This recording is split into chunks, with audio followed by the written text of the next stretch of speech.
Hi, my name is Dirk van Gelder from Pixar, and I wanted to show you a little bit about some open source technology that we have, OpenSubdiv, that we're going to be showing at SIGGRAPH 2013 in Anaheim.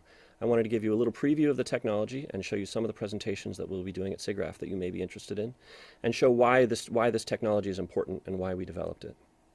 So here we have Hardscrabble. Hardscrabble is the Dean of Monsters University. She's a very cool character, a little bit scary, but a very cool character. I hope that you've had a chance to see her already. If you haven't, please go rush out and see the movie because we always appreciate that. And what we see is her in the Presto animation system, which is the animation system that Pixar developed internally for animators to use.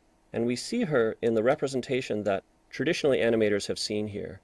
We see a smooth plastic approximation of the real character. You see some faceted edges there, and you see no surface detail that you would see in the final render.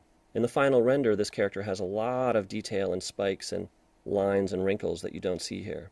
And we wanted to try to do something about that. We wanted to try to first give the animators a more geometrically accurate representation of the subdivision surfaces that show up in the final render that RenderMan does. And we also wanted to add some of the textural detail to the surface that you see in the final render to help inform what the animator's workflow. So let's start out with geometry.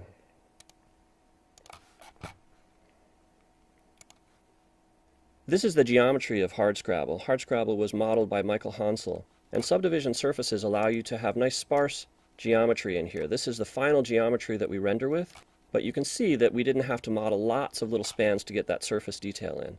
We model the original spans somewhat coarsely and then use subdivision surfaces to give us some more detail or even more detail. Here, OpenSubdiv is taking that original polygonal representation and giving you the final limit surface for Catmull-Clark subdivision that RenderMan would give you. And we do that in real time to be able to give our animators an accurate representation of where the surface is going to be in the final render. Now, some of the magic that's happening here is that the computer now knows that that surface is a smooth surface. As I zoom in, you can see geometry being created on her nose, and as I zoom out, you can see that geometry goes away.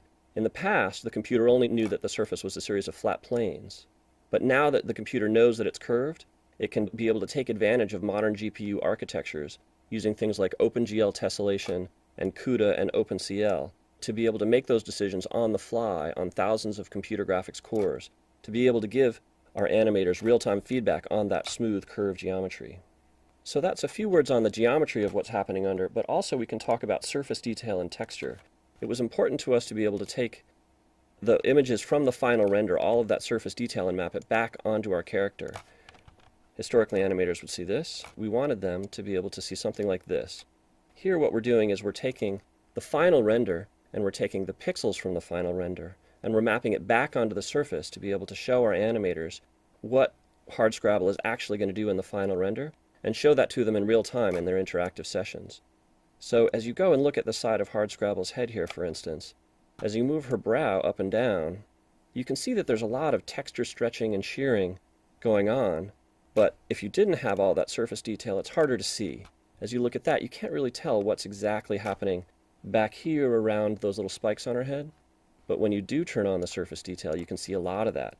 And it's important for animators to see where that deformation is happening and where the shearing is happening while they work interactively, and this is something that we're aiming to get by using OpenSubdiv in Pixar's Presto animation software to be able to give you that real-time feedback. So that's why Pixar developed this technology, but we also wanted to share it. We wanted to have other people be able to take advantage of it because we know that our artists exist not in a world solely of our Presto animation system, but in an ecosystem of third-party tools that we also want to be able to take advantage of OpenSubdiv for our own needs. So here I wanted to show you, we have the website for OpenSubdiv. It's graphics.pixar.com/OpenSubdiv. We have a lot of documentation here that's coming, but we also have a webpage here of presentations that we'll be doing at SIGGRAPH in Anaheim, also at the DigiPro conference, so please go to the website and check it out. In particular, I wanted to highlight a course that we're presenting on Tuesday afternoon, Tuesday, July 23rd, from 2 to 5:15 in room 304 AD.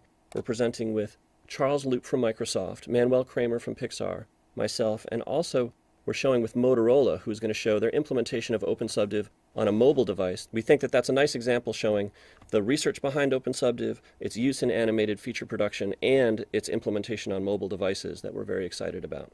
We hope to see you in Anaheim. Thank you.